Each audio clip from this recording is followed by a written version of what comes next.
দাও খোদা দাও আমায় আবার আমার দারাজ দিল, দাও খোদা দাও আমায় আবার আমার দারাজ দিল। দাও আলীর মতো বীর সেনানী, আলীর মতো বীর সেনানী জাগাতে নিখিল। দাও খোদা দাও আমায় আবার আমার দারাজ দিল, দাও খোদা দাও আমায় আবার আমার দারাজ দিল। হাম যাকে দাও ঘরে ঘরে জীবন দিতে অকাতরে, হাম যাকে দাও ঘরে ঘরে জীবন দিতে অকাতরে, আমার কাবা ভাঙতে এলে, আবার কাবা ভাঙতে এলে পাঠাওয়া বাবিল। দাও খোদা দাও আমায় আবার আমার দারাজ দিল, দাও খোদা দাও আমায় আবার আমার দারাজ দিল। সচ্চা ঈমান দিয়ে পাঠাও শত সাহাবা, তাদের দেখে বিশ্ব আবার বলুক মারহাবা। সচ্চা ঈমান দিয়ে পাঠাও শত সাহাবা, তাদের দেখে বিশ্ব আবার বলুক মারহাবা। আবার পাঠাও আবু বকর, ফিতনা ফাসাদ আসুক সমর। আবার পাঠাও আবু বকর, ফিতনা ফাসাদ আসুক সমর। অনড় অটল পাহাড় সম, অনড় অটল পাহাড় সম দাও সে মনের মিল। দাও খোদা দাও আমায় আবার আমার দারাজ দিল, দাও খোদা দাও আমায় আবার আমার দারাজ দিল। এ মুসলমান সেই মুসলমান যারা ভূমধ্যসাগর পাড়ি দিয়ে সেনাপতি তারেক বিন জিয়াদের নেতৃত্বে গোটা ইউরোপের পথে প্রান্তরে মুসলমানরা কালিমা বর্জন করেছে। এই স্পেন, এই কর্ডোবা, এই রিয়াল মাদ্রিদ মুসলমানরা কোরআন দিয়ে 600 বছর শাসন করেছে। মুসলমানরা জানে এই বৎকণ্ঠ কাঠিন্য কুসুমাস্তীর্ণ নয়, এইভাবে থাকতে গেলে কোনো হাত থাকবে না, কারো পা থাকবে না। কাফেররা মুসলমানদের কচু করে করবে, তবু আল্লাহ দিনকে আল্লাহর জমিনে বাস্তবায়ন করার জন্য বাতিলের কাছে মুসলমানরা এক মুহূর্তের জন্য মাথা নত করে নাই। তাহলে এক নাম্বার শক্তি হলো ঈমানী শক্তি, 2 নাম্বার শক্তি হলো কণ্ঠের শক্তি। জবান ছেড়ে বলুন এই কণ্ঠ দিয়েছেন কে? আর জোরে বলেন কে? এ কণ্ঠ ব্যবহার হবে কার জন্য? জোরে বলেন কার জন্য? যুগে যুগে মুসলমানদের কণ্ঠে লিল্লাহে তাকবীরের আওয়াজে বাতিলরা টেবিলের নিচে পালাতে বাধ্য হয়েছিল। কয়েক বছর আগের কথা, ডোনাল্ড ট্রাম্পের একটা বক্তৃতায় মুসলমান সাংবাদিক লিল্লাহে তাকবীর দিয়েছিল। ডোনাল্ড ট্রাম্প ভয়ে প্রকম্পিত হয়ে টেবিলের নিচে পালাতে বাধ্য হয়েছিল। জোরে বলেন ঠিক কিনা? ভারতের বাঘিনী কন্যা মুস্কান শত শত বাম আর রামদের বিপক্ষে লিল্লাহে তাকবীর দিয়ে প্রমাণ করেছিল বিড়ালের মতো 500 বছর বেঁচে থাকার মধ্যে কোনো লাভ নাই, সিংহের মতো 1 ঘন্টা বাঁচতে চায়। তাহলে কণ্ঠ দিয়েছেন যিনি, এ কণ্ঠ ব্যবহার হবে কার জন্য? জোরে বলেন কার জন্য? আর 3 নাম্বার হলো শারীরিক শক্তি। এই মুসলমানরা প্রয়োজনে জীবন দিয়েছে, প্রয়োজনে রক্ত দিয়েছে, প্রয়োজনে ফাঁসির রশি গলায় পড়েছে, কিন্তু বাতিলের সঙ্গে মুসলমান এক মুহূর্তের জন্য আতাত করে নাই। কথা বলেন ঠিক কিনা? Coverage time any time before their death of birth the billion never ডেস্ট অফ বার্থ। পুরুষেরা মরণের পূর্বে অনেকবার মরে, কিন্তু এক পিতার রক্তে যে মুমিন জন্মগ্রহণ করে সে জীবন একবার মৃত্যুর স্বাদ গ্রহণ করে। আমরা খালিদের জাত, আমরা ওয়ালিদ আমার তালহার জাত, প্রয়োজনে শরীরের সব রক্ত হয়ে দেব, কিন্তু ইসলাম বিরোধী একটি আইন বাংলার জমিনে কার্যকর হতে দেব না, দিতে পারি না।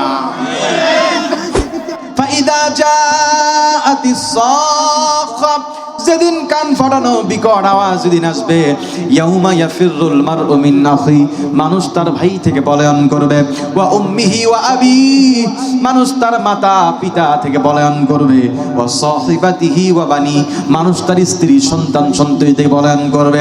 এত কঠিন দিন সেই দিন হবে। আজকে যে সূর্যটা আমাদেরকে তাপ দিচ্ছে, দুনিয়া থেকে সেই সূর্যের দূরত্ব হলো 9,30,00,000 মাইল দূরে। সেইখান থেকে সূর্য তাপ দেয়, গ্রীষ্মকালে আমরা সহ্য করতে পারি না। তাই আমাদের কঠিন ময়দানে সেই সূর্যটা গুনাহগারকে তাপ দিবে। এই সূর্য থেকে সেই দিনের সূর্য হবে 100 গুণ ভারী, 100 গুণ পাওয়ারফুল, 100 গুণ শক্তিশালী। সূর্যের তাপে জমিনটা রক্তিম বর্ণ ধারণ করবে। বান্দা দুনিয়ার মধ্যে যে আমল করেছে সব রবের কাছে পৌঁছায় গেছে। সেখান থেকে একটা প্রিন্ট আউট বের করে বান্দার হাতে আমলনামা ধরাই দিয়ে বলবেন, ইকরা কিতাবাকা কাফা বিনাফসিকাল ইয়াউমা আলাইকা হাসিবা। আজকে তুমি তোমার আমলনামা পড়ো, তুমি তোমার আমলনামা পড়ে একটা কমেন্ট করো, মন্তব্য করো, তুমি জান্নাতি না জাহান্নামী। বান্দা আমলনামা পড়ে পাগল হয়ে যাবে, এটা কেমন আমলনামা আমাকে দেয়া হলো। ওয়াউদি আল কিতাবু ফাতারাল মুজরিমিনা মুশফিকিনা মিম্মা ফি ওয়া ইয়াকুলুনা ইয়া ওয়াইলাতানা মা লিহাদাল কিতাব লা ইউগাদিরু সাগীরাতাও ওয়ালা কাবীরাতান ইল্লা আহসাহা ওয়া ওয়াজাদু মা আমিলু হাদিরা ওয়ালা ইয়াযলিমু রাব্বুকা আহাদা। বান্দা আল্লাহ পড়ে পাগল হয়ে যাবে, এটা কেমন আমলনামা আমাকে দেয়া হলো। একটা ছোট্ট ভালো কাজ বাদ পড়ে নাই, আবার একটা ছোট্ট খারাপ কাজও বাদ পড়ে নাই। বান্দা দুনিয়ার মধ্যে যা করেছে সব রবের কাছে পৌঁছায় গেছে।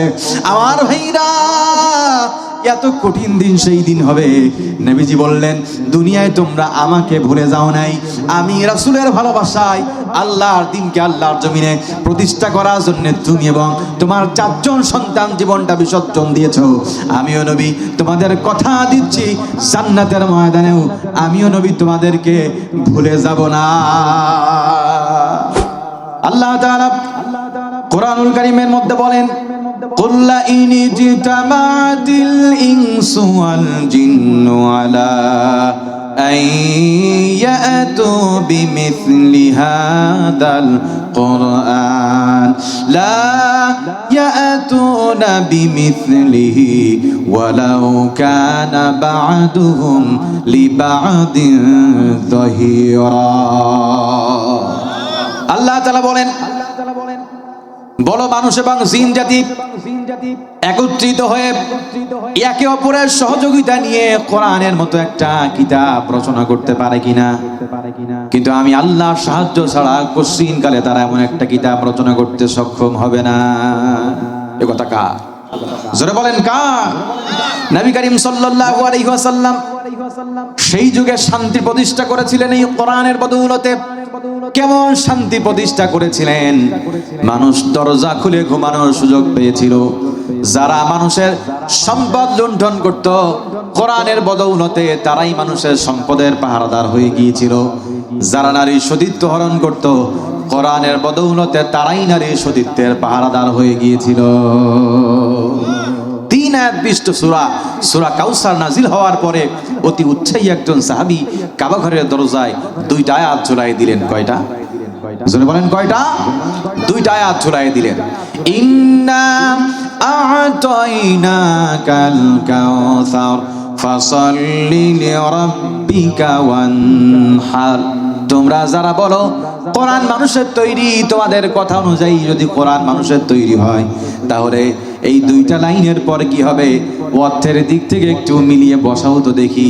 কোরআনুল কারীমের সবথেকে বড় সূরা, সূরা বাকারা লাগবে না, সূরা আল ইমরান লাগবে না, সূরা নিসা লাগবে না, সূরা মায়দা লাগবে না, সূরা বানী ইসরাইল লাগবে না।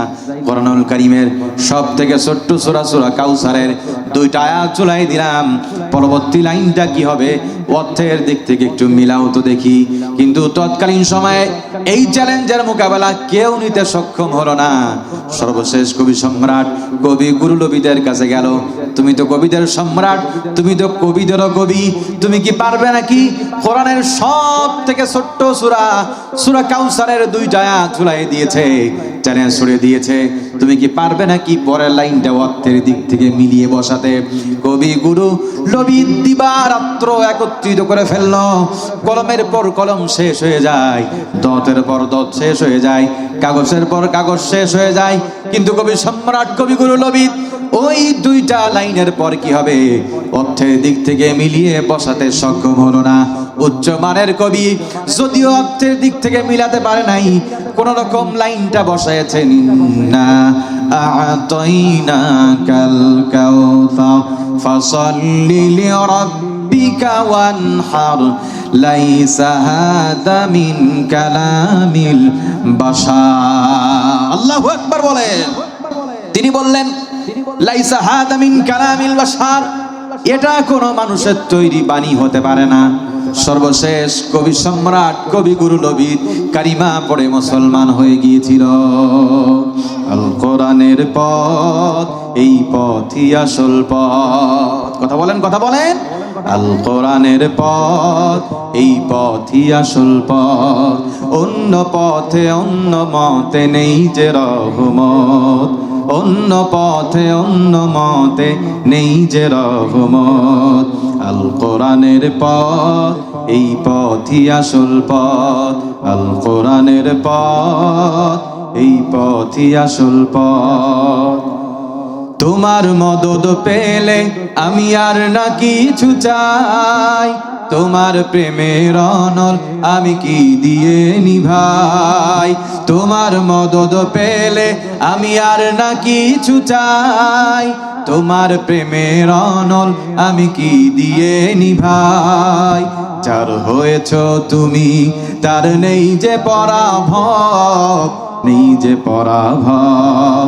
আল কোরআনের পথ, এই পথই আসল পথ। আল কোরআনের প্রেমে যে বারেক পড়ে যায়, দিন কায়েমের তরে সে শহীদ হতে চায়। কথা বলেন, কথা বলেন। আল কোরআনের প্রেমে যে বারেক পড়ে যায়, দিন কায়েমের তরে সে শহীদ হতে যায়। সেই জিহাদের রাহে গড়ে নিজের ভবিষ্যৎ, নিজের ভবিষ্যৎ। আল কোরআনের পথ, এই পথই আসল পথ। আল কোরআনের পথ, এই পথই আসল পথ। সেই কোরআনুল কারীমের সূরা তাওবার 19 নম্বর আয়াত কারীমা তেলাওয়াত করেছি। নবীজির অগণিত হাদিস থেকে একখানা স্বর্ণের টুকরো হাদিস পাঠ করেছি। এর ভিত্তিতে আজকে আলোচনার বিষয় হলো দিন কায়েমের আন্দোলন। জিহাদ শব্দটি আরবি জাহাদা শব্দ থেকে এসেছে। জাহাদা ইউজাহিদু মুজাহাদাতান ওয়া জিহাদান, এটি বাবে মুফাআলার মাসদার।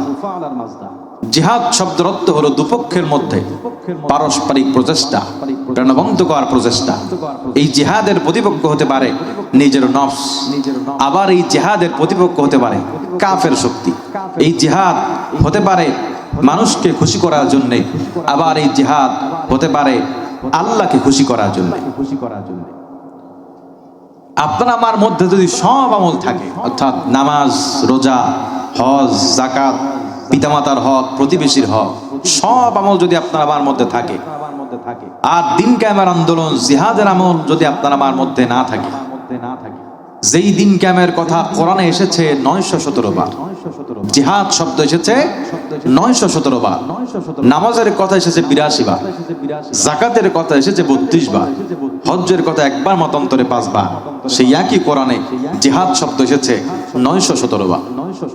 এজন্য সব আমল যদি আপনার আমার মধ্যে থাকে, আর দিন ক্যামের আন্দোলন জিহাদের আমল যদি আপনার আমার মধ্যে না থাকে, জান্নাতে যাওয়া তো দূরের কথা, জান্নাতের সুখ ঘেরানো পাওয়া যাবে না। যে আয়াত কারিমা নাজিল করেছে আল্লাহ পাক, এই আয়াতটা কেন নাজিল করেছেন, এই আয়াতের শানুজুল অর্থাৎ নাজিলের প্রেক্ষাপট কি, আল্লাহ পাক কেন নাজিল করেছেন, এটা জানার দরকার আছে না নাই? জোরে বলেন। নোমান বিন বাশির আল আনসারী রাদিয়াল্লাহু তাআলা আনহু তিনি হাদিস বর্ণনা করেন, তিনি বলেন, আমি একদিন নবীজির মেম্বরের কাছে বসা ছিলাম কিছু সাহাবীর সঙ্গে। সেই দিনটা ছিল জুমার দিন। সাহাবীদের মধ্যে একজন বলল, ইসলাম কবুল করার পরে হাজীদের পানি পান করানো এর থেকে বড় আমল আর হতে পারে না। আরেকজন বললেন, ইসলাম কবুল করার পরে মসজিদ হারামে রক্ষণাবেক্ষণ করা এটাই সব থেকে দামি আমল। কিন্তু তৃতীয় ব্যক্তি বললেন, তোমরা যে আমলের কথা বলতেছো এর থেকে জিহাদ ফি সাবিলিল্লাহ আল্লাহর কাছে সব থেকে দামি। হযরত ওমর রাদিয়াল্লাহু তাআলা আনহু বললেন, তোমরা কি এই আয়াত শোনো নাই, লা তারফাউ আসওয়াতাকুম ফাওকা সাউতিন নবী, নবীজির আওয়াজের থেকে যেন তোমাদের আওয়াজ উঁচু না হয়। সেই দিনটা ছিল জুমার দিন।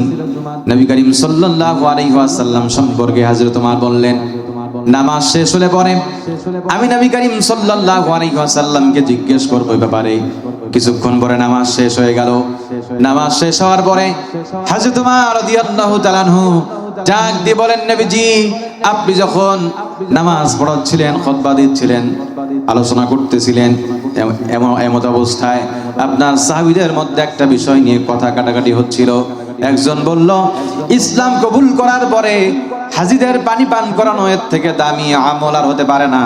আরেকজন বলল, ইসলাম কবুল করার পরে মসজিদে হারামে রক্ষণাবেক্ষণ করা এটাই সব থেকে দামি আমল। কিন্তু তৃতীয় ব্যক্তি বললেন, তোমরা যেই আমলের কথা বলতেছো এর থেকে জিহাদ ফি সাবিলিল্লাহ আল্লাহর কাছে সব থেকে দামি। নবীজি আপনি বলেন কোন আমলটা আল্লাহর কাছে সব থেকে দামি? নবী করিম সাল্লাল্লাহু আলাইহি ওয়াসাল্লাম জীবনে একটা সিদ্ধান্ত, তার মন গড়া সিদ্ধান্ত দেন নাই।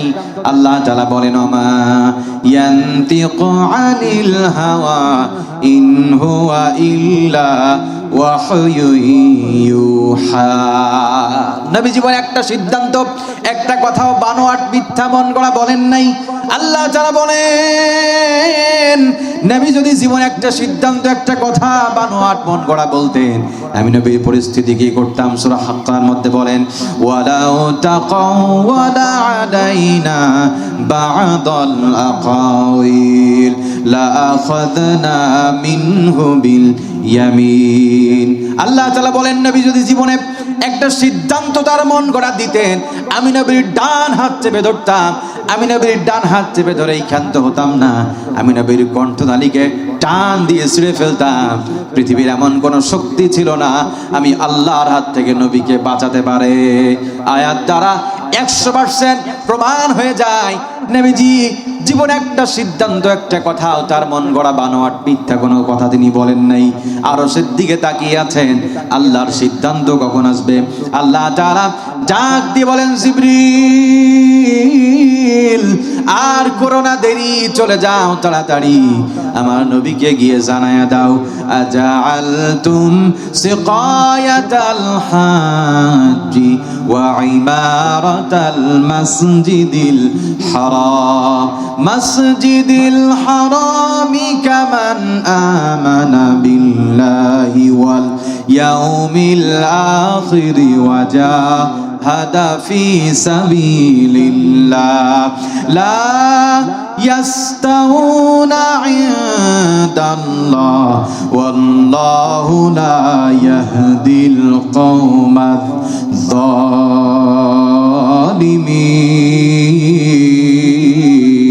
जालिमीन। तो दुनिया बेखबर है दुनिया दुनिया की नुमाइश पर नजर है नमी गोयम के अज दुनिया जुदा बाश बहर कारे के बाशिबा खुदावार जिसते दुनिया अज खुदा गाफिल बुदान ने खमाशु नुकुरा हो फर जिंदो जान। अल्लाह ताला আয়াত নাজিল করে জানিয়ে দিলেন ইসলাম কবুল করার পর হাজীদের পানি পান করানো কিংবা মসজিদে হারাম রক্ষণাবেক্ষণ করা আর জিহাদের আমল কোনোদিন সমান হতে পারে না, এক হতে পারে না। ঘোষণা কার? জোরে বলেন কার? আল্লাহ নবী বিশ্ব নবীর কাছে বলতেছেন ইয়া রাসূলুল্লাহি এটা না হয় বুঝলাম ইসলাম কবুল করার পরে হাজীদের পানি পান করানো কিংবা মসজিদ হারাম রক্ষণাবেক্ষণ করা আর জিহাদের আমল কোনোদিন সমান হতে পারে না, এক হতে পারে না। তাহলে নবীজি আপনি বলেন এই আমলগুলোর মধ্যে সব থেকে দামি আমল, সব থেকে বড় আমল কোনটা? আল্লাহ রাসূল একটা সিদ্ধান্ত কোনোদিন যার মন গড়া দেন নাই, আরশের দিকে তাকিয়ে আছেন আল্লাহর সিদ্ধান্ত কখন আসবে। আল্লাহ তাআলা আয়াতে কারিমা নাজিল করে জানিয়ে দিলেন আল্লাযীনা আমানু ওয়া হাজারু ওয়া জাহাদু ফি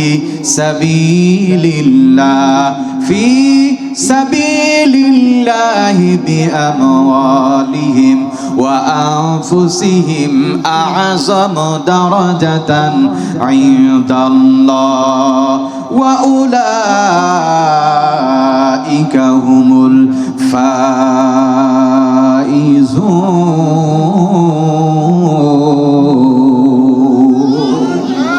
আল্লাহ তাআলা আয়াত নাযিল করে জানিয়ে দিলেন আল্লাযীনা আমানু নিশ্চয় যারা ঈমান এনেছে, ঈমান আনার পরে ওয়াহাজারু যারা হিজরত করেছে, হিজরত করার পরে ওয়াজাহাদু যারা জিহাদ করেছে ফি সাবিলিল্লাহ আল্লাহর রাস্তায় জান এবং মাল দিয়ে, আল্লাহ বললেন আ'যামু দারাজাতান ইনদাল্লাহ আমি আল্লাহর কাছে জিহাদের মর্যাদা সব থেকে বেশি। আ'যামু শব্দটি ইসমে তাফযীলের সিগা, সুপারলেটিভ ডিগ্রি, আধিক্যতা বুঝি আল্লাহ বলেন আ'যামু দারাজাতান ইনদাল্লাহ আমি আল্লাহর কাছে জিহাদের মর্যাদা সব থেকে বেশি। জবান ছেড়ে দিয়ে বলেন এই বক্তব্য কার? সুতরাং জিহাদের আমল করতে গিয়ে মানুষ আপনাকে রাজাকার বলতে পারে, জিহাদের আমল করতে গিয়ে মানুষ আপনাকে জঙ্গি বলতে পারে, জিহাদের আমল করতে গিয়ে মানুষ আপনাকে মানবতা বিরোধী বলতে পারে, কিন্তু আল্লাহর বক্তব্য আ'যামু দারাজাতান ইনদাল্লাহ আমি আল্লাহর কাছে জিহাদের মর্যাদা সব থেকে বেশি। আর আল্লাহর কাছে প্রিয় হওয়ার জন্য প্রয়োজনে মুসলমানরা জান এবং মাল দিয়ে আল্লাহর রাস্তায় জীবন বিসর্জন দেবে, তবু জিহাদ থেকে মুসলমানকে এক মুহূর্তের জন্য বিরত রাখা যাবে না, যাবে না, যাবে না। আল্লাহ বললেন আ'যামু দারাজাতান ইনদাল্লাহ আমি আল্লাহর কাছে জিহাদের মর্যাদা সব থেকে বেশি। এ বক্তব্য কার? আল্লাহ পাক শুধু দাড়ি টুপি জুব্বা এগুলো দেখেই কি জান্নাতে ঢুকাই দিবে? জোরে বলেন। দাড়ি টুপি জুব্বা এগুলো দেখেই যদি আল্লাহ পাক কাউকে জান্নাতে ঢুকায় তাহলে আব্দুল্লাহ ইবনে উবাই ইবনে সালুল তো জান্নাতুল ফিরদাউস পায়। একেবারে নবী করিম সাল্লাল্লাহু আলাইহি ওয়াসাল্লামের পেছনে নামাজ পড়েছে, নামাজ শেষ করে নবীজির বিরুদ্ধে ষড়যন্ত্রে লিপ্ত হয়েছে। এত বড় একজন মুনাফিক ছিল যার ব্যাপারে আল্লাহ তাআলা বলেন ইন্নাল মুনাফিকিনা ফি দারকিল আসফালি মিনান নার মুনাফিকদের জায়গা হবে জাহান্নামের সর্বনিম্ন স্তরে। অর্থাৎ কাফের বেঈমানরা ইসলাম কবুল না করা সত্ত্বেও জাহান্নামের যেই স্তরে থাকবে মুনাফিকরা সর্বনিম্ন স্তরে থাকবে। এত বড় একজন মুনাফিক ছিল যার নেতৃত্বে উহুদের প্রান্তরে মাত্র 1000 সৈন্য থেকে 300 জন মুনাফিক মাইনাস হয়ে গিয়েছিল। শুধু তাই নয়, মা আয়েশা সিদ্দিকা রাদিয়াল্লাহু তাআলার নামে মিথ্যা কুচ্ছা রটনা করেছিল, যার কারণে নবীজি এবং মা আয়েশার মধ্যে মনোমালিন্য দেখা দিয়েছিল, কথাবার্তা ছিল না। পরবর্তীতে আল্লাহ তাআলা আয়াতে কারিমা নাজিল করে মা আয়েশা পবিত্রা এটা রব্বুল আলামিন ঘোষণা করে দিয়েছিলেন। জোরে বলেন সুবহানাল্লাহ। এই আব্দুল্লাহ ইবনে উবাই ইবনে সালুল এত বড় একজন মুনাফিক ছিল যার জন্য নবীজি এমন কিছু নাই করে নাই, কিন্তু আল্লাহ পাক তাকে ক্ষমাও করে নাই, জান্নাতেও দেয় নাই। সে যখন অন্তিম শয্যায় শায়িত হয়েছে সন্তান আব্দুল্লাহ সাহাবী ছিলেন, নবীজির কাছে আসলেন ইয়া রাসূলুল্লাহি ইয়া হাবিবাল্লাহ আমার বাবা অপরাধী এটা আমি জানি, এমনকি আমার বাবা মুনাফিকও হতে পারে।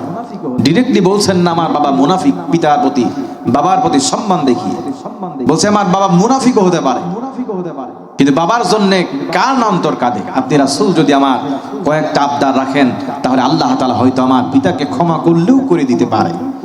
নবী করিম সাল্লাল্লাহু আলাইহি ওয়াসাল্লাম বললেন, আমি তোমার কয়েকটা দাবি রাখলে পরে যদি তোমার পিতা নাজাত পেয়ে যায়, মুক্তি পেয়ে যায়, তাহলে আমার সমস্যা কোথায়?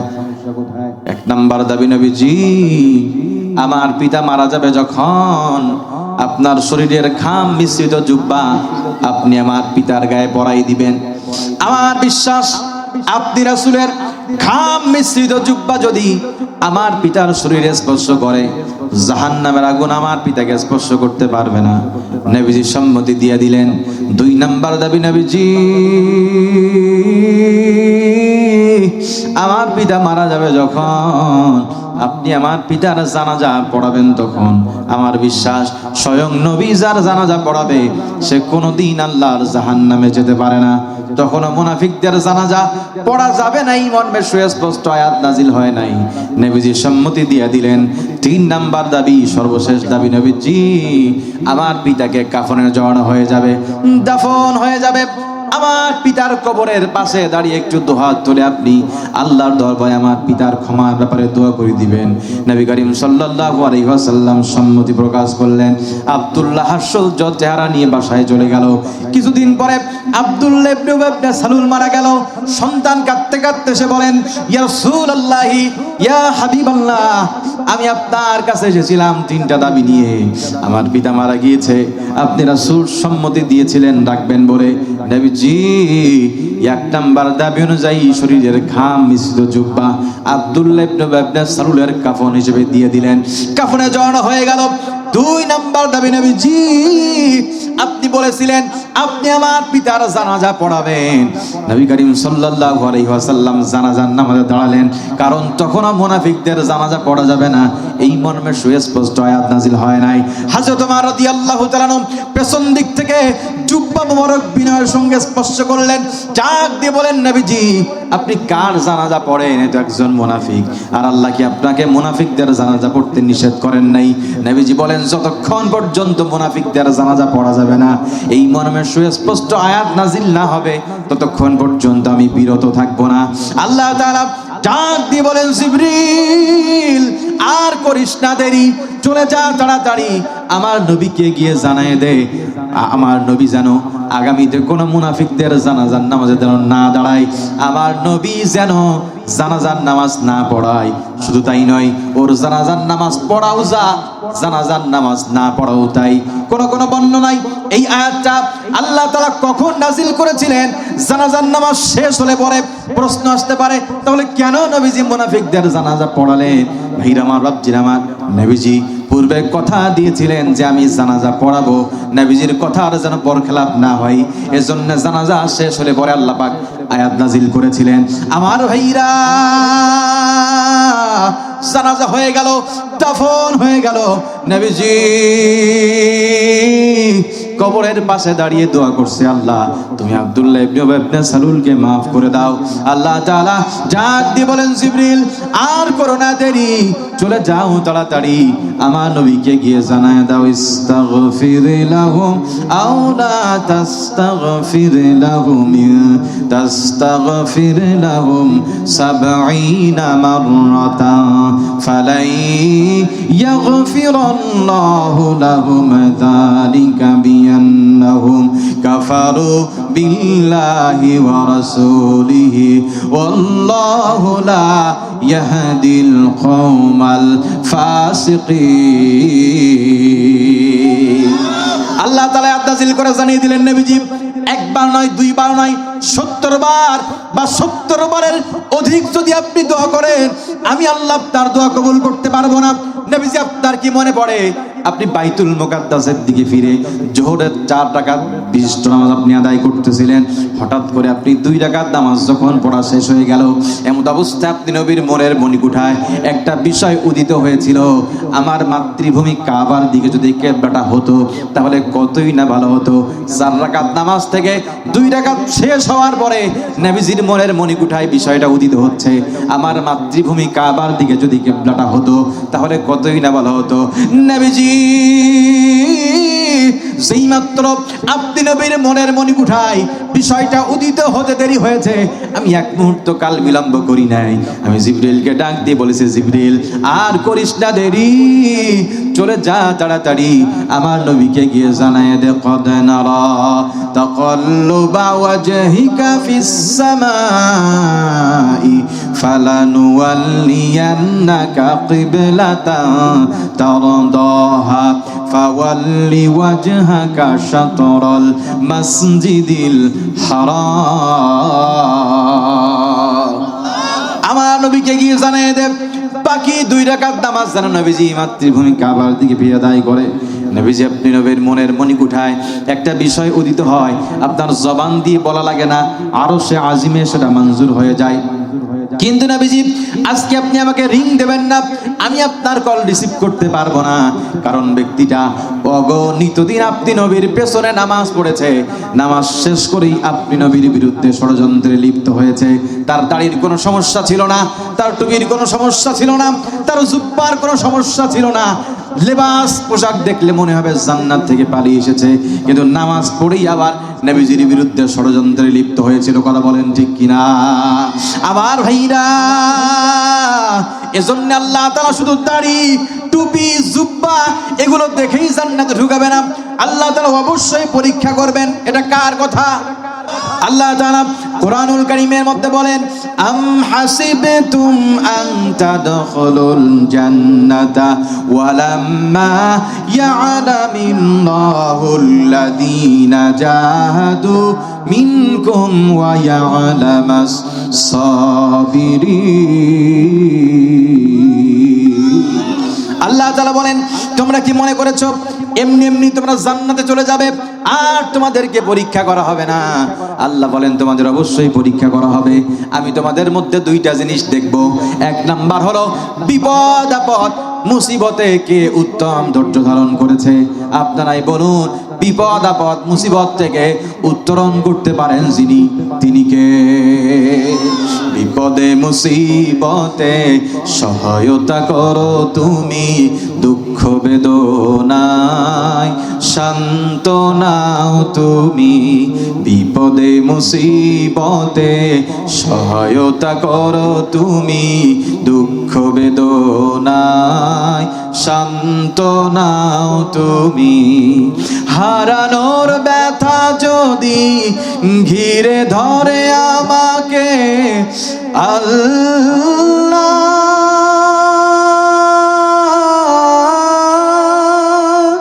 তুমি তখন এসে গভীর ভালোবেসে কমিয়ে দিও ব্যথা পাল্লা, কমিয়ে দিও ব্যথার পাল্লা। একটি জীবনে মা বাবা ভাই বোন আছে আরো কত প্রিয় আপনজন, কাউকে হারানোর ব্যথাই কাঁদি যদি আল্লাহ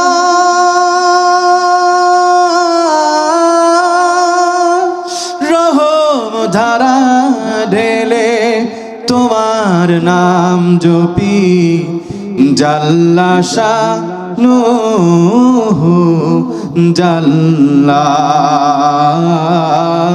জাল্লা শানুহু জাল্লা।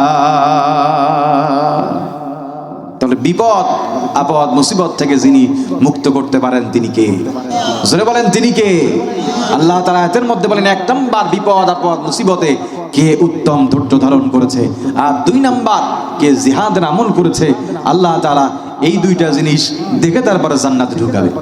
আল্লাহ তাআলা অন্য আয়াতের মধ্যে বলেন, আম হাসিবতুম আন তাদখুলুল জান্নাতা ওয়ালাম্মা ইয়াতিকুম মাসালুল লাযীনা খালাউ মিন ক্বাবলিকুম মাসাতহুমুল বা'সা ওয়াদ-দাররা ওয়া যুলজিলু হাত্তা ইয়াকুলার রাসূল يقول الرسول والذين آمنوا معه متى نصر الله ألا إن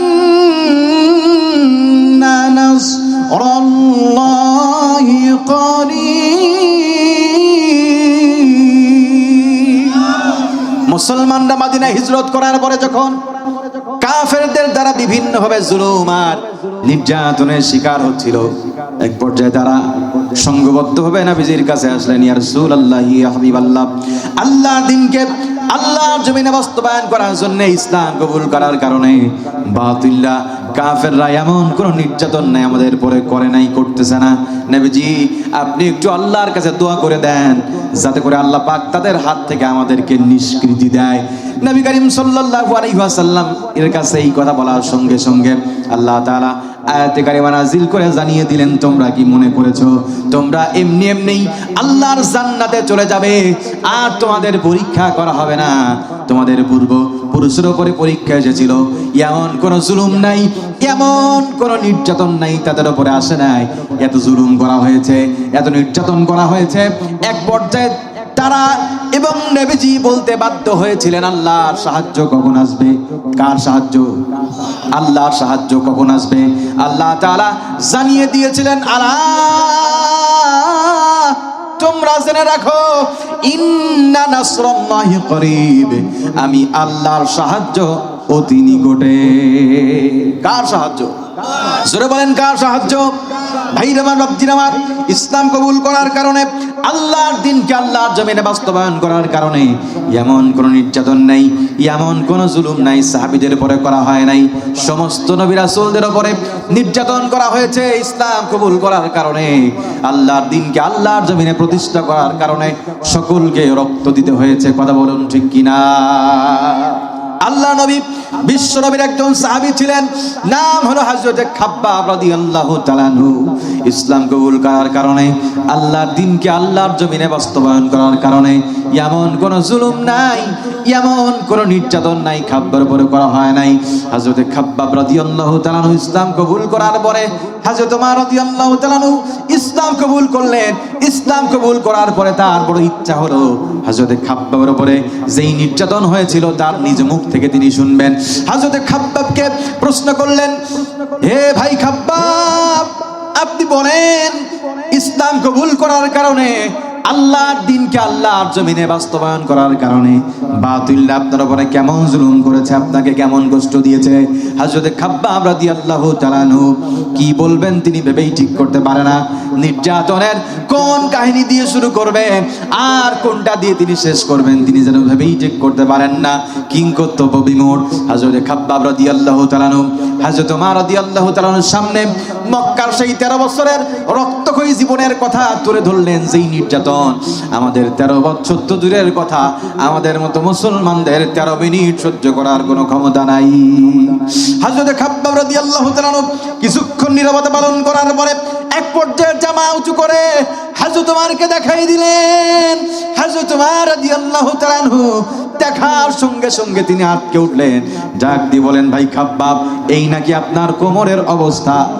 আমি আল্লাহর কসম করে বলি, আমি আজ পর্যন্ত দেখি নাই, এমনকি আমি কল্পনাও করতে পারি নাই কোন মানুষের কোমর এতটা বিভৎস হতে পারে। হযরত খাব্বাব বলেন, ইয়া আমিরুল মুমিনিন, ইসলাম কবুল করার কারণে, আল্লাহর দ্বীনকে আল্লাহর জমিনে বাস্তবায়ন করার কারণে এমন কোন জুলুম নাই, এমন কোন নির্যাতন নাই, আমি খাব্বাবের আশা নাই। হযরত খাব্বাব রাদিয়াল্লাহু তাআলা তিনি বললেন, আমাকে লোহার বর্ম সহ উত্তপ্ত মরুভূমির উপরে টানা হেঁচড়া করা হয়েছে, শুধু তাই নয়, আমি খাব্বাবের পিঠের নিচে আগুনের অঙ্গার রাখা হতো। আগুনের অঙ্গার রাখার কারণে আমার পিঠের চর্বিগুলো গলে গলে কতবার তাদের আগুন নিভে গেছে আমি খাব্বাব সঠিকভাবে সেটা গণনা করতে পারবো না। ইসলাম কবুল করার কারণে, আল্লাহর দিনকে আল্লাহর জমিনে বাস্তবায়ন করার কারণে এমন কোনো জুলুম নাই, এমন কোনো নির্যাতন নাই আমি খাব্বাবের উপরে আসে নাই। বুঝা গেল দুনিয়ায় যে যত বড় ঈমানদার, দুনিয়ায় তার পরীক্ষাও তত বেশি। বলেছেন কে? জোরে বলেন কে? আল্লাহ তাআলা বলেন, আহাসিবান নাসু আইয়ুতরাকু আইয়াকুলু আমান্না ওয়া হুম লা ইফতানুন। আল্লাহ তাআলা বলেন, মানুষ মুখে বলবে আমি ঈমানদার, আমি ঈমান এনেছি, এটা বললেই কি মানুষকে ছেড়ে দেওয়া হবে? জোরে বলেন। আল্লাহ বলেন ওয়া হুম লা ইফতানুন, আর মানুষকে পরীক্ষা করা হবে না। আল্লাহ বললেন অবশ্যই মানুষকে পরীক্ষা করা হবে। আল্লাযী খালাকাল মাউতা ওয়াল হায়াতা লিয়াবলুয়াকুম আইয়ুকুম আহসানু আমালা। আল্লাহ তাআলা বলেন আহসানু আমালা, আমি দেখব কে উত্তম আমল করেছে। আল্লাহ তাআলা বলেন আমি দেখব না বান্দার আমলের কোয়ান্টিটি অর্থাৎ পরিমাণ, বান্দা কে কত বেশি আমল করে ফেলেছে, আমি দেখব বান্দার আমলের কোয়ালিটি অর্থাৎ মানসম্মত আমল যদি বান্দা আমল করার মতো আমল করতে পারে।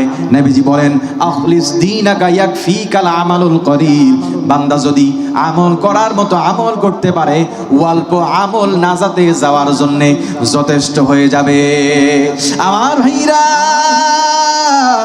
আমার বন্ধুরা, ইসলাম কায়েম করার জন্য, আল্লাহর দিনকে আল্লাহর জমিনে বাস্তবায়ন করার কারণে এমন কোনো জুলুম নাই, এমন কোনো নির্যাতন নাই সাহাবীদের উপরে আসে নাই। ভাইরা আমার, বাচ্চারা আমার, নবীজির ভালোবাসায় আল্লাহর দিনকে আল্লাহর জমিনে প্রতিষ্ঠা করার জন্য শুধু সুস্থ সবল সাহাবীরা জীবনটা বিসর্জন দিয়েছেন ব্যাপারটা এমন না। অনেক প্রতিবন্ধী সাহাবী ছিলেন যারা নবীজির ভালোবাসায় আল্লাহর দিনকে আল্লাহর জমিনে বাস্তবায়ন করার জন্য জীবনটা বিসর্জন দিয়েছে। আল্লাহ নবী, বিশ্ব নবীর একজন সাহাবী ছিলেন, নাম হলো হযরতে আমর ইবনে জুমহ রাদিয়াল্লাহু তাআলা আনহু। তার এক হাত ছিল অচল, এক পা ছিল অচল, ভালো করে তিনি হাঁটতে পর্যন্ত পারে না। নবীজি উহুদ যুদ্ধের প্রাক্কালে সাহাবীদেরকে নিয়ে বসা, ডাক দিয়ে বলেন তোমাদের মধ্যে কে আছো উহুদ যুদ্ধে তোমরা যেতে চাও, তোমরা নাম ঠিকানা লিখে আমার কাছে দাও। ভাইরা আমার, বাপজিরা আমার, সেই ময়দানে বসে ছিলেন হযরতে আব্দুল্লাহ ইবনে জাহাশ রাদিয়াল্লাহু তাআলা আনহুর মতো সাহাবী। সেই ময়দানে বসে ছিলেন হযরতে ওমর রাদিয়াল্লাহু তাআলা আনহুর মতো সাহাবী। কিন্তু এক নম্বরে কেউ নাম লিখাতে পারে নাই। এক নম্বরে নাম লিখালেন যিনি, আল্লাহ নবী, বিশ্ব নবীর প্রতিবন্ধী সাহাবী, এক হাত ছিল যার অচল, এক পা ছিল যার অচল, নাম হলো হযরতে আমর ইবনে জুমহ রাদিয়াল্লাহু তাআলা আনহু। এক নম্বরে নামটা লিখায় প্রমাণ করেছে নবীজির কত বড় আশিক। নবীজি বললেন তুমি এক নম্বরে নামটা লিখায় প্রমাণ করেছো তুমি আল্লাহর দিনকে কেমন ভালোবাসো, কিন্তু আমি তোমাকে যুদ্ধের অনুমতি দিতে পারবো না। কেন নবীজি আপনি আমাকে যুদ্ধের অনুমতি দিবেন না? বলছে তোমার শরীরে যেই অবস্থা, তুমি যুদ্ধ করতে সক্ষম না বরং অক্ষম, আমি অবস্থায় কি করে তোমাকে যুদ্ধের অনুমতি দেই? কিন্তু তিনি কি করবেন? তিনি তো নাছরবান্দা, কি করবেন? নবীজি আমাকে যুদ্ধের অনুমতি দেন নাই তো কি হয়েছে? আমার 4টা ছেলে আছে, 4টা ছেলের মধ্যে সব থেকে ছোট্ট যে বয়স তার মাত্র 7 বছর। তিনি মনস্থির করলেন আমি আমার 3 জন আডার সন্তানের সঙ্গেও আমি আমার 7 বছরের ছোট্ট সন্তানকেও ঘরে বসায় রাখবো না। আমি আমার 3 জন আডার সন্তানের সঙ্গে আমি আমার 7 বছরের ছোট্ট সন্তানকেও উহুদের ময়দানে পাঠিয়ে দেব। জোরে বলেন আল্লাহু আকবার।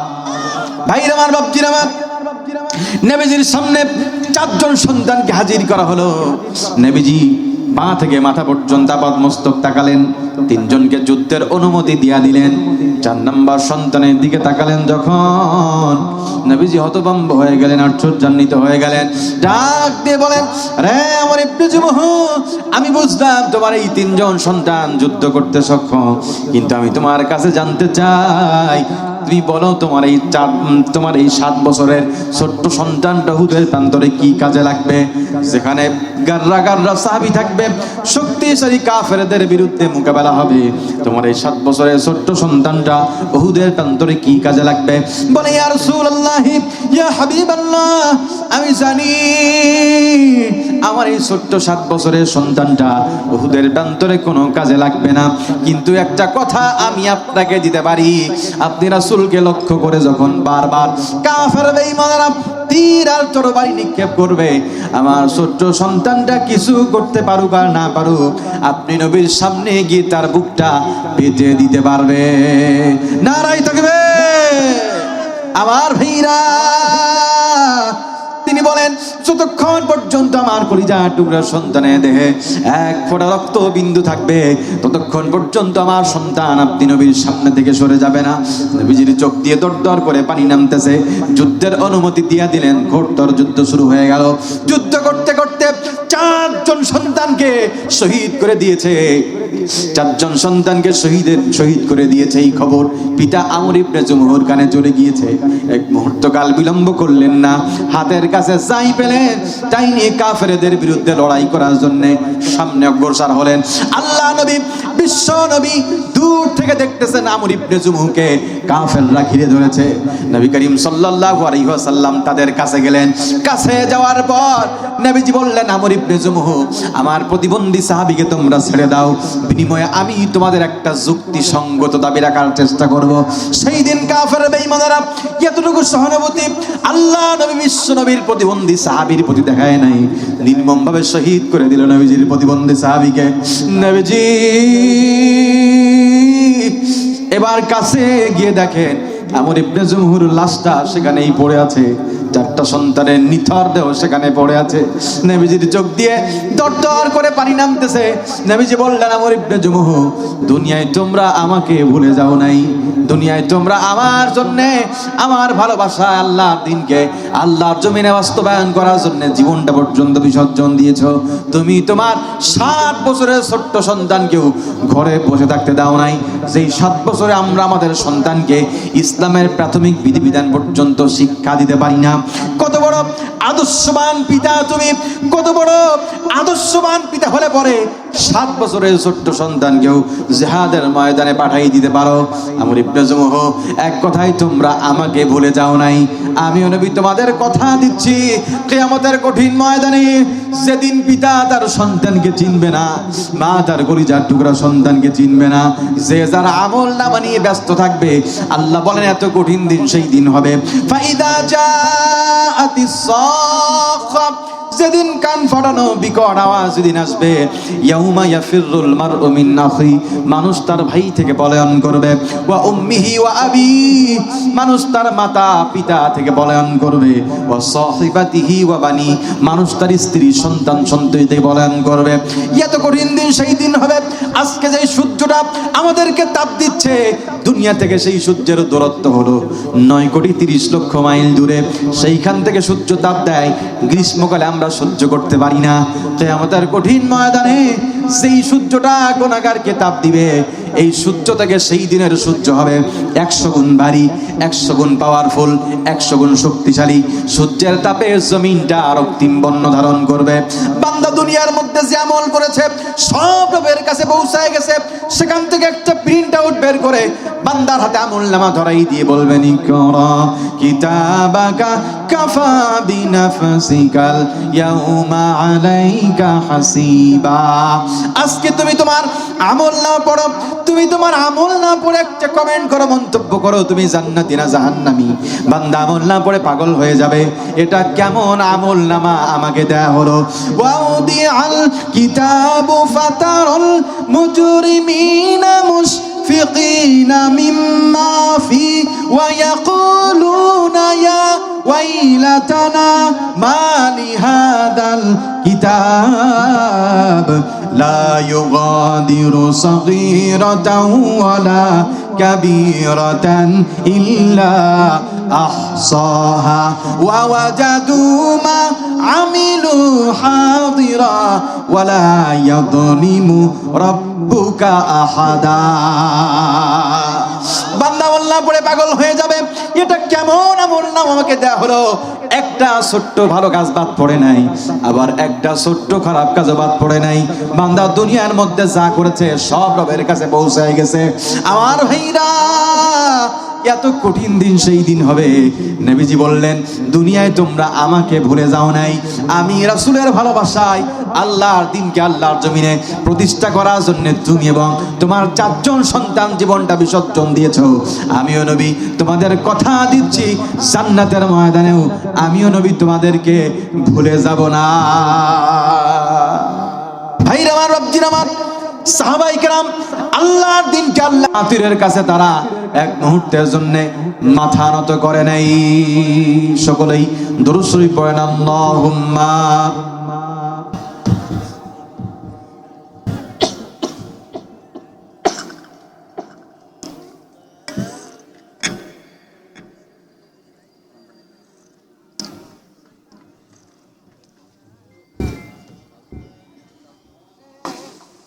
اللهم صل على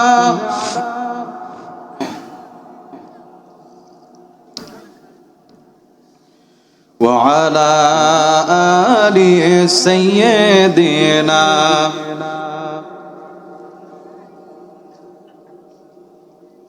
তাহলে সব আমল যদি আপনার আমার মধ্যে থাকে, আর দিন কিয়ামতের আন্দোলন জিহাদের আমল যদি আপনার আমার মধ্যে না থাকে, জান্নাতে যাওয়া যাবে? নবী করিম সাল্লাল্লাহু আলাইহি ওয়াসাল্লাম বলেন, মান মাতা ওয়া লাম ইয়াগজু ওয়া লাম ইউহাদ্দিস নাফসাহু বিল গজজি মাতা মিতাতান জাহিলিয়া। যেই ব্যক্তি মারা গেল অথচ আল্লাহর রাস্তায় জিহাদ করলো না, দিন কিয়ামতের আন্দোলন করলো না, এমন কি জিহাদের অনুপ্রেরণাও তার অন্তরে জাগ্রত হলো না, তার মৃত্যু হলো জাহিলিয়াতের উপরে। কিসের উপরে? একজন মানুষ যদি সকাল 6টা ইসলাম কবুল করে, দুপুর 12টার মধ্যে মারা যায়, তাহলে তার থেকে নামাজের হিসাব নেওয়া হবে না, তার থেকে রোজার হিসাব নেওয়া হবে না, তার থেকে হজ্জের হিসাব নেওয়া হবে না, যাকাতের হিসাব নেওয়া হবে না। কিন্তু একটা কথা থেকে সে রেহাই পাবে না, একটা প্রশ্ন থেকে তাকে ছাড় দেওয়া হবে না। সেটা হলো, এতটুকু সময়ের মধ্যে আল্লাহর দ্বীনকে আল্লাহর জমিনে বাস্তবায়ন করার জন্য কতটুকু পরিকল্পনা তুমি করেছিলে।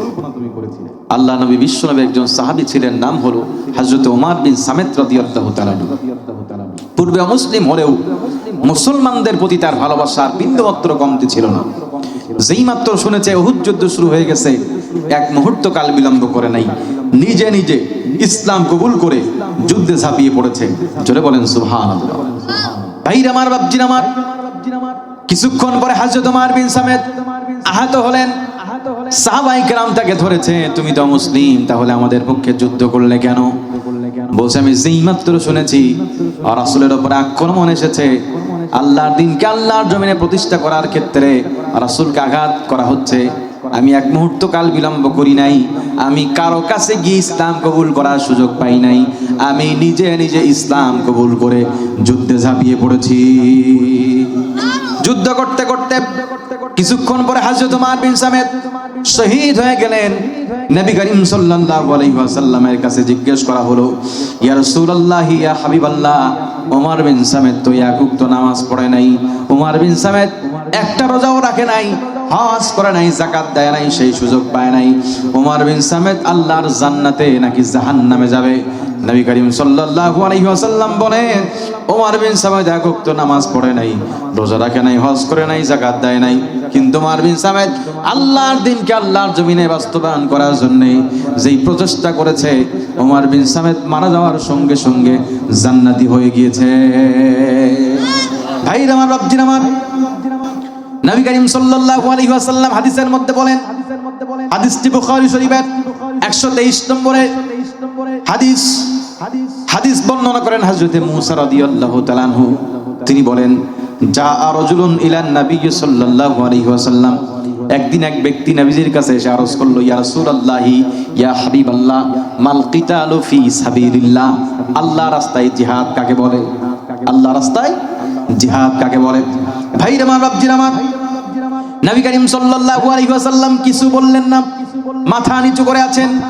লোকটি বলল, ফা ইন্না আহাদানা ইউকাতিলু গাদাবা, নবীজি, কেউ কেউ জিহাদ করে রাগে ক্রোধে, আবার কেউ কেউ জিহাদ করে ওয়ায়ুকালু হামিয়াতান, প্রতিশোধের নেশায়। ফারাফা ইলাইহি রাসুহু, নবীজি তার মাথা মোবারক তুললেন। ক্বালা, এই ক্বালার বর্ণনাকারী হযরতে মূসা রাদিয়াল্লাহু তাআলা আনহু, হযরতে মূসা রাদিয়াল্লাহু তাআলা আনহু বলেন, ক্বালা ওয়া মা রাফা ইলাইহি রাসুহু ইল্লা আন্নাহু কানা কাইমা। নবীজির দাঁড়ানোর কারণ ছিল, কারণ নবীজি ছিলেন বসা। নবীজি দাঁড়ালেন এবং বললেন, মান কাতালা লিতাকুনা কালিমাতুল্লাহি হিয়াল উলিয়া ফাহুয়া ফি সাবিলিল্লাহ। যেই ব্যক্তি আল্লাহর দ্বীনকে আল্লাহর জমিনে বাস্তবায়ন করার জন্য লড়াই করে জান এবং মাল দিয়ে, এই ব্যক্তি হলো দ্বীনের প্রকৃত মুজাহিদ। ভাইরা আমার, রব্জির আমার, আল্লাহ তাআলা কোরআনুল কারীমের মধ্যে বলেন, যেই ব্যক্তি দ্বীনের প্রকৃত মুজাহিদ জিহাদের ডাক শুনলে এক মুহূর্ত কাল বিলম্ব করতে পারে না। জিহাদের ডাক শুনলে এদের ঈমান বেড়ে যায়। জবান ছেড়ে দিয়ে বলেন, এদের ঈমান বাড়িয়ে দেন কে? আল্লাহ তাআলা কোরআনুল কারীমের মধ্যে বলেন, আল্লাযীনা ক্বালা লাহুমুন নাসু ইন্নান নাসা ক্বাদ জামাউ লাকুম ফাখশাউহুম ঈমানা ওয়া ক্বালু হাসবুনাল্লাহু ওয়া নি'মাল ওয়াকিল। আল্লাহু আকবার বলেন। আল্লাহ তাআলা বলেন, যারা দ্বীনের প্রকৃত মুজাহিদ জিহাদের ডাক শুনলে এদের ঈমান বেড়ে যায়। সব আমল যদি আপনার আমার মধ্যে থাকে, আর দ্বীন কায়েমের আন্দোলন জিহাদের আমল যদি আপনার আমার মধ্যে না থাকে, জান্নাতে যাওয়া তো দূরের কথা, জান্নাতের সুঘ্রাণও কোনোদিন পাওয়া যাবে না। সাহাবায়ে কেরাম দ্বীন কায়েমের জন্য ওয়াকাতরে নিজের জীবনটা বিসর্জন দিয়েছেন, কিন্তু বাতিলের কাছে তারা এক মুহূর্তের জন্য মাথা নত করে নাই। ওগো দয়াময় আমার প্রভু দয়াময়,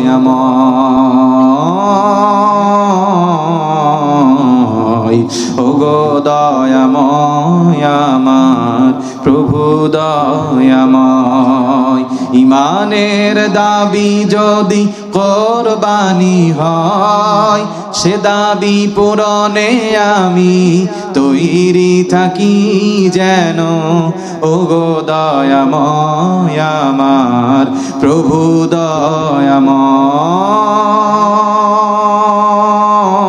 দয়াময়, ওগো দয়াময় আমার প্রভু দয়াময়। ঈমানের দাবি সে তো বসে থাকা নয়, ঈমানের দাবি হলো কিছু বিনিময়। ঈমানের দাবি সে তো বসে থাকা নয়, ঈমানের দাবি হলো কিছু বিনিময়। সেই বিনিময় যদি কলিজার ঘাম হয়, সেই বিনিময় যদি কলিজার ঘাম হয়, সেই ঘাম দিতে যেন তৈরি থাকি আমি। ওগো দয়াময় আমার প্রভু দয়াময়, ওগো দয়াময় আমার প্রভু দয়াময়। সাহাবায়ে কেরাম আল্লাহর দ্বীনকে আল্লাহর জমিনে বাস্তবায়ন করার জন্য ওয়াকাতরে নিজের জীবনটা বিসর্জন দিয়েছেন।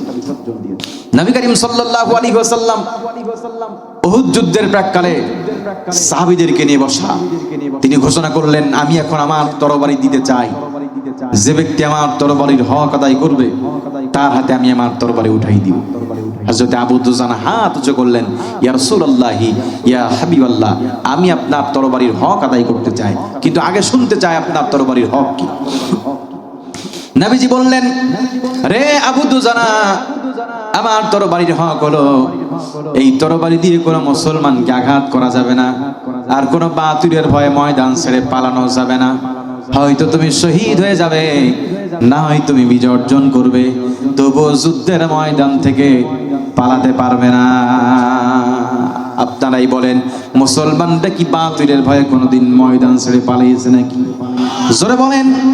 মুসলমানরা যদি পালাতো, বদরের প্রান্তরে 313 জন নিয়ে নবীজি বিজয় রক্তিম সূর্য ছিনিয়ে আনতে পারতেন না। এ মুসলমান পালানোর মতো জাতি না।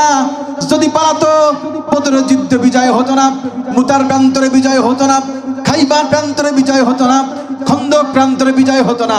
এ মুসলমান সেই মুসলমান যারা ভূমধ্যসাগর পাড়ি দিয়ে সেনাপতি তারেক বিন জিয়াদের নেতৃত্বে গোটা ইউরোপের পথে প্রান্তরে মুসলমানরা কালিমার পদোড্ডয়ন করেছে, কিন্তু মুসলমানরা কোনোদিন বাতিলের কাছে মাথা নত করে নাই। হযরত আবু দুজানা বললেন, ইয়া রাসূলুল্লাহ, ইয়া হাবিবাল্লাহ, আমি আপনার তরবারির হক আদায় করতে পারবো।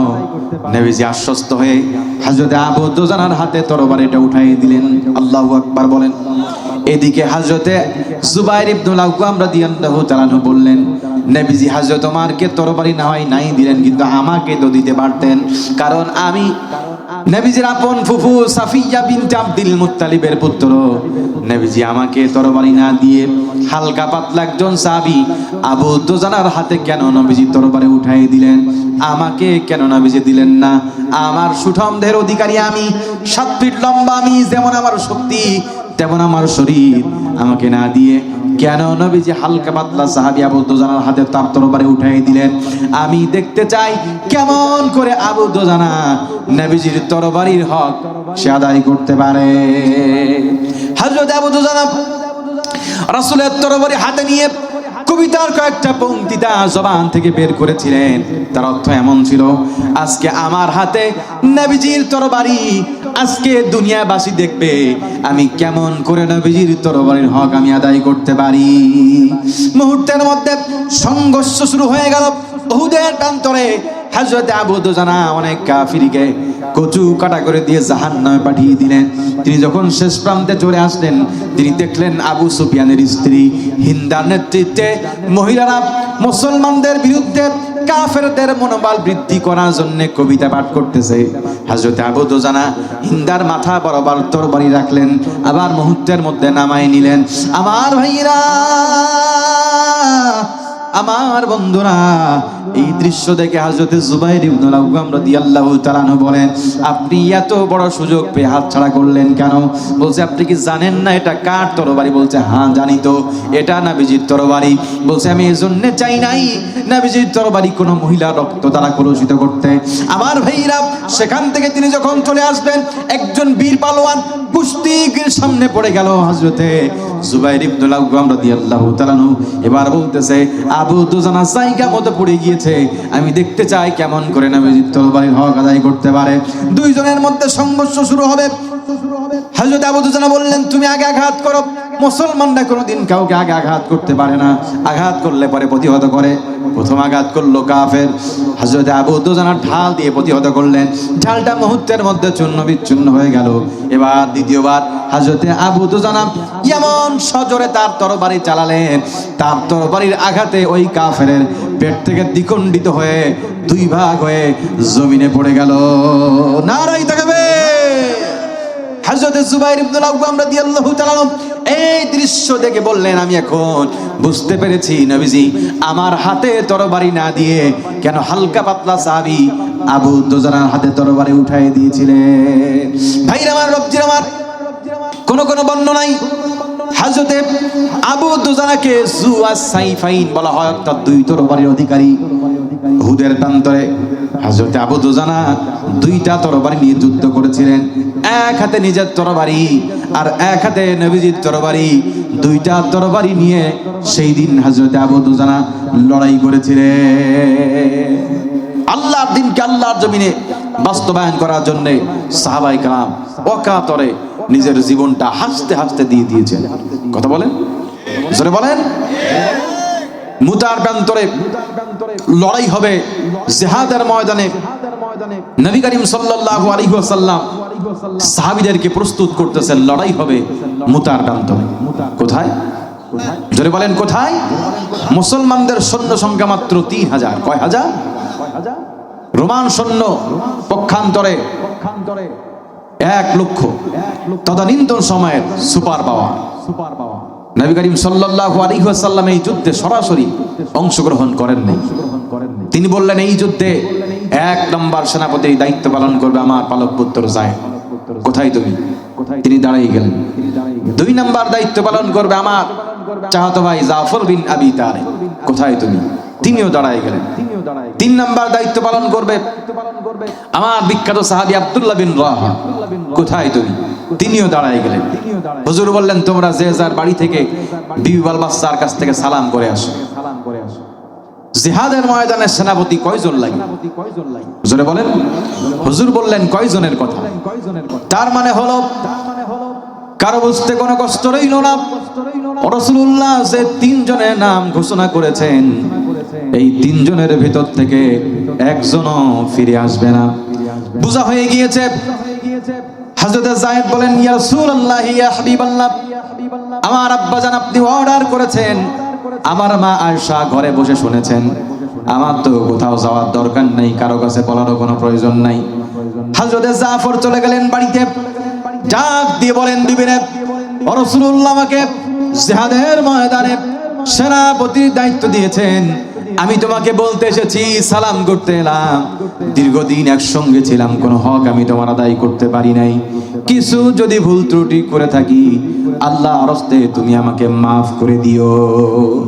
বি বলেন প্রাণের স্বামী রাসূলুল্লাহ আপনাকে জিহাদের ময়দানে সেনাপতির দায়িত্ব দিয়েছেন, আমি আপনাকে ফিরিয়ে থাকতে বলতে পারবো না, কিন্তু আল্লাহর দরবারে আমি দোয়া করি, হে মাবুদ মেহেরবান, আমার স্বামী জাফরকে জিহাদের ময়দান থেকে গাজী বানায় আমার ঘরের মধ্যে আবার ফিরায় দিও।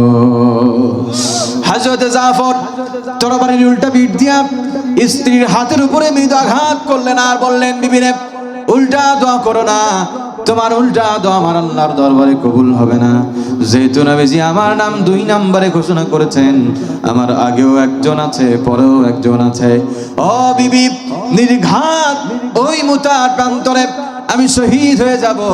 জনমের মতো দেখা করতে আসলাম, এই জীবনে বুঝি তোমার সাথে আমার আর দেখা হবে না। বিবি কাটা কবুতরের মতো জমিনে ছটফট করতেছেন, কাঁদতেছেন। ছোট্ট ছোট্ট ছেলে মেয়েগুলি আব্বা আব্বা বলে চিৎকার দিয়ে কাঁদতেছেন। হযরতে জাফর একবারও পিছনের দিকে ফিরে দেখলেন না যে কারা কান্দে। হযরতে আব্দুল্লাহ বিন রাহা চলে গেলেন বাড়িতে। সেই দিন ছিল তার বাসর সজ্জা, ফুল সজ্জার রাত। ঘরের বাইরে দাঁড়িয়ে সালাম দিলেন, বিবি আমার সালাম নাও, কোরআন পড়ে একটু বন্ধ করো। রাসূলুল্লাহ আমাকে জিহাদের জন্য নির্বাচিত করেছেন, নতুন বিবাহ হয়েছে, আমি কোনো হক তোমার আদায় করতে পারি নাই। কিছু যদি ভুল ত্রুটি করে থাকি আল্লাহর হস্তে তুমি আমাকে মাফ করে দিও। বি বলেন প্রাণের স্বামী রাসূলুল্লাহ আপনাকে জিহাদের ময়দানে সেনাপতির দায়িত্ব দিয়েছেন, আমি আপনাকে ফিরিয়ে থাকতে বলতে পারবো না, কিন্তু নতুন বিবাহ হয়েছে, আপনিও আমাকে দেখেন নাই, আমিও আপনাকে দেখি নাই। ঘরের ভিতর একটা বার আসেন, আল্লাহর কসম করে বলি আমি কোনো প্রেম নিবেদন করব না, শুধুমাত্র আপনার চেহারাটা একটা বার আমি দেখে রাখতে চাই, যাতে করে কিয়ামতের ময়দানে লক্ষ কোটি মানুষের মধ্যে স্বামী বলে যেন আমি আপনাকে চিনে নিতে পারি। হযরত আব্দুল্লাহ বিন রাহা বললেন বিবিরে, যেই আল্লাহর জন্য আমি জান দিতে যাচ্ছি, সেই আল্লাহ যদি এখন হাজার লক্ষ কোটি মানুষের মধ্যে সে আল্লাহ পাক রব্বুল আলামিন তোমাকে আমাকে পরিচয় করাই দিবে। লড়াই শুরু হলো মুতার প্রান্তরে। হযরত যায়েদ অনেকগুলি কাফিরকে জাহান্নামে পাঠিয়ে দিয়ে তিনি নিজেও শহীদ হয়ে গেলেন। এবার হযরত জাফরের ডান হাতে তরবারি, কাফেররা হযরত জাফরকে ঘিরে ফেলেছে, ডান হাতে কোপ দিয়েছে, ডান হাত কেটে ঝুলে পড়েছে। এবার বাম হাত দিয়ে ঝান্ডা ধরলেন, বাম হাতে কোপ দিয়েছে, বাম হাত কেটে ঝুলে পড়েছে। হযরত জাফর কাটা 2টা হাত দিয়া দাঁত দিয়ে কামড়ে ধরে বুকের সাথে ইসলামের পতাকাটা আগলিয়ে রেখেছে, মাটিতে পড়তে দেয় নাই। নারায়ে তাকবীর। পাশের সাহাবীকে বললেন, ও রাসূলুল্লাহ, সাহাবী রাসূলকে আমার সালাম জানাই দিও আর বলে দিও শেষ মুহূর্ত পর্যন্ত ইসলামের পতাকা ধারণ করে রেখেছিলাম, মাটিতে পড়তে দেই নাই। ভাইরা আমার, বাপজিরা আমার, হযরত জাফর শহীদ হয়ে গেলেন। হযরত আব্দুল্লাহ বিন রাহা এবং হযরত আবু দুজানা হযরত আব্দুল্লাহ বিন রাহা এবং আবু উবাইদা দুজনেই ছুটলেন, দূরে গিয়ে দেখেন কোথাও পতাকা উঠতেছে। ভাবলেন আমরা যাওয়ার আগেই কে ইসলামের পতাকা ধারণ করলো। কাছে গিয়ে দেখে হযরতে জাফরের ডান হাত কাটা, হযরতে জাফরের বাম হাত কাটা। কাটা দুইটা হাত দিয়া বুকের সঙ্গে আগলিয়ে ধরে, দাঁত দিয়ে কামড়ায় ধরে ইসলামের পতাকাটা উঁচু করে আছে, মাটিতে পড়তে দেয় নাই। হযরত আবু উবাইদা শরীরের বিভিন্ন অঙ্গ প্রত্যঙ্গগুলো একত্রিত করে চুমা খাইলেন, দাফন করে দিলেন। রাতের বেলা স্বপ্নে দেখতেছেন হযরতে জাফর জান্নাতের ময়দানে ফেরেশতাদের সঙ্গে উড়ে বেড়াতেছে। হযরত আবু উবাইদা জিজ্ঞেস করলেন, রে জাফর, আল্লাহ পাক তোমার সঙ্গে কেমন আচরণ করেছেন? বলছে, ভাই আবু উবাইদা, আল্লাহ পাক বলেছেন আমি তোমার শাহাদাতে খুশি হয়েছি, তুমি আমার কাছে কি চাও?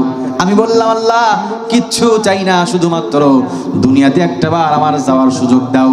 আমি যদি দুনিয়ায় আর একটা বার আমি যেতে পারতাম, তাহলে তোমার রাস্তায় আমার জীবনটা আমি আরেকবার দিয়ে আসতাম। এজন্য নবীজি বলেন, আমার ইচ্ছা হয় আমি শহীদ হই, আবার যদি জিন্দা হতে পারি আবার জিহাদ করি, আবার শহীদ হই। আবার যদি জিন্দা হতে পারি তাহলে আবার জিহাদ করি, আবার শহীদ হই। এই কণ্ঠকার, এই কণ্ঠে কথা বলতেন কে? আল্লামা সাঈদী। তার কণ্ঠের ধারে কাছে যাওয়ার ক্ষমতা আমার নাই, তারপরেও তিনি চলে গেছেন। তিনি যে মরেও অমর, এটা আপনাদের সামনে একটু উপস্থাপন করলাম। আল্লামা সাঈদী আল্লাহর দিনকে আল্লাহর জমিনে বাস্তবায়ন করার কারণে শত জুলুম নির্যাতন সহ্য করেছেন। কথা বলেন, এমন কোন জুলুম নাই আল্লামা সাঈদীর উপরে করা হয় না। 13টি বছর আল্লামা সাঈদীকে কারাগারের মধ্যে আবদ্ধ করা হয়েছে মিথ্যা হামলা, মিথ্যা মামলা দিয়ে। আল্লামা সাঈদীকে আপনার আমার মতো সাধারণ মানুষ জোরে বলেন, কথা বলেন। আমার গলায় যে রুমালটা দেখতে পাচ্ছেন এটা সর্বোচ্চ 3 থেকে 400 টাকা দিয়ে ক্রয় করা, কিন্তু আল্লামা সাঈদীর গলায় আপনারা সব সময় যেই কালো রুমালটা দেখতে পেয়েছেন, তৎকালীন সময়ের বাচ্চা ফাহাদ বিন আব্দুল আজিজ অনরব গেস দিয়ে আল্লামা সাঈদীকে কাবা শরীফের গিলাফ কেটে আল্লামা সাঈদীর গলায় ঝুলাই দিয়েছিল। পৃথিবীর 5 জন ব্যক্তি অটোমেটিক কাবা শরীফের দরজা দিয়ে ঢোকার অনুমতি ছিল, তার মধ্যে একজন হলেন আল্লামা সাঈদী। চট্টগ্রাম প্যারেড ময়দানে 5 দিন ব্যাপী তাফসীর করতেন। কয়দিন? একাধারে 5 দিন ব্যাপী তাফসীর করতেন প্রতি বছর। 80 দশকের কথা, 4 দিন আলোচনা হয়ে গেছে। 5ম দিন তিনি একটা কাজের জন্য ঢাকাতে আসলেন। কাজ শেষ করার পরে বিমানে উঠেছেন, 5ম দিন গিয়ে মাহফিল ধরবেন। হঠাৎ বিমানের মধ্যে একজন বড় আর্মের সঙ্গে দেখা হয়ে গেল। বলছে, কোথায় যাচ্ছেন? বলছে, আপনি আল্লামা সাঈদীর তাফসীর শুনতে যাচ্ছি। বলছে, আপনি আমার তাফসীর শুনতে যান, অথচ আমি জানি না। বলছে, আমি প্রতি বছর আপনি আল্লামা সাঈদীর তাফসীর শুনতে চাই, কিন্তু আমি আপনাকে জানাই না। আপনি 4 দিন আলোচনা করেছেন, আপনার আলোচনা শুনে মানুষের ইমানের তেজস্বী বেড়ে গেছে। আল্লাহ পাক আপনার মধ্যে কোরআনের যেই নূর ঢেলে দিয়েছেন, আপনি আজকে 5ম দিন সর্বশেষ দিন এটার সর্বোচ্চ বহিঃপ্রকাশ করবেন। আল্লামা সাঈদী সেই দিন কোরআন তো কোরআন কিয়ামত দিবসের পরে আলোচনা করেছিলেন। আল্লামা সাঈদীর হাতে হাত রেখে 1 নয় 2 নয় 27 জন মুসলিম কালিমা পড়ে মুসলমান হয়েছিল। সেই আল্লামা সাঈদীকে প্ল্যান পরিকল্পনা করে বাংলার জমিন থেকে শহীদ করে দিয়েছে। মিথ্যা মামলা দিয়েছে, মাত্র 5 লক্ষ টাকার যাকাতের মামলা, আরো অনেক মিথ্যা মামলা দিয়ে আল্লামা সাঈদীকে তিনি যদি চাইতেন তাহলে বাড়ি গাড়ি অর্থ সম্পদের কোনো অভাব তার হতো না। কথা বলেন, তার নামে মাত্র 5 লক্ষ টাকার যাকাতের মামলা দিয়েছে। দীর্ঘ 17 বছরে এমন কোন জুলুম, এমন কোন নির্যাতন নাই আমাদের পরে করা হয়নি। একদিকে মডেল মসজিদ নির্মাণ করেছে, অন্যদিকে আল্লামা সাঈদীকে 13টি বছর কারাগারের মধ্যে আবদ্ধ করে রেখেছে। শুধু আবদ্ধ করেই ক্ষান্ত হয় নাই, আল্লামা সাঈদীকে শেষ পর্যন্ত শহীদ করে দিয়েছে। একদিকে নিজেকে মুসলমান বলে দাবি করেছে, অন্যদিকে বলেছে এবার মা দুর্গা আসার কারণে ফসল ভালো হয়েছে। এটা কোনো মুসলমান বলতে পারে? জোরে বলেন। একদিকে নিজেকে ইমানদার বলে দাবি করেছে, অন্যদিকে কোরআনের মাহফিল 144 ধারা জারি করেছে। অনুমতি নিতে গেলে মেম্বার বলে চেয়ারম্যানের কাছে যাও, চেয়ারম্যান বলে এমপির কাছে যাও, এমপি বলে ডিসির কাছে যাও, ডিসি বলে মন্ত্রীর কাছে যাও। অনুমতি তো হয় না, বরং 116 জন আলেমের নামে মিথ্যা তালিকা তৈরি করে কোরআনের আওয়াজকে তারা বন্ধ করতে চেয়েছিল। কথা বলেন ঠিক কিনা? শুনে রাখো, জেনে রাখো, ও পৃথিবীর স্বৈর শাসকেরা, আজকে সে আল্লাহর সঙ্গে পাল্লা দেওয়ার কারণে রাতের অন্ধকার নয়, বরং দিনের বেলায় পালিয়ে মামা বাড়ি দিল্লি চলে যেতে হয়েছে। আর যদি বাংলার জমিনে কোনো স্বৈরশাসকের জন্ম হয়, প্রয়োজনে ছাত্র জনতা আর একটা রক্তহী যুদ্ধের সাক্ষী হবে, তবু 1 ইঞ্চি মাটি বাংলার জনগণ কোন স্বৈরশাসকের হাতে ছেড়ে দেবে না, দেবে না, দেবে না। সেই আল্লামা সাঈদীর সারা জীবনের কামনা বাসনা ছিল শহীদে মৃত্যু। আল্লাহ পাক যেন শহীদদের কাতারে তাকে শামিল করে নেন, জোরে বলেন আমিন। আল্লামা সাঈদী নামটি বড় প্রিয় ছিল, কথা বলেন ঠিক কিনা? আল্লামা সাঈদী নামটি বড় প্রিয় ছিল, বাঁচতে দিল না ওই হায়নার দল, বাঁচতে দিল না ওই হায়নার দল, তোমায় বন্দি করে রাখলো। আল্লামা সাঈদী নামটি বড় প্রিয় ছিল, আল্লামা সাঈদী নামটি বড় মধু ছিল। কোরআনের কথা তুমি বলতে গিয়ে জীবন দিলে বিলিয়ে, হায়নাদের হৃদয়ে হয়নি তো দয়া, রেখেছিল তোমায় ওরা বন্দি করে। যাই জীবন চলে যাক ক্ষতি নেই তাতে, আছে আছে আছে, জোরে বলেন আছে। যাই জীবন চলে যাক ক্ষতি নেই তাতে, তবুও তোমার কথা বলবো। আল্লামা সাঈদী নামটি বড় প্রিয় ছিল, আল্লামা সাঈদী নামটি বড় প্রিয় ছিল।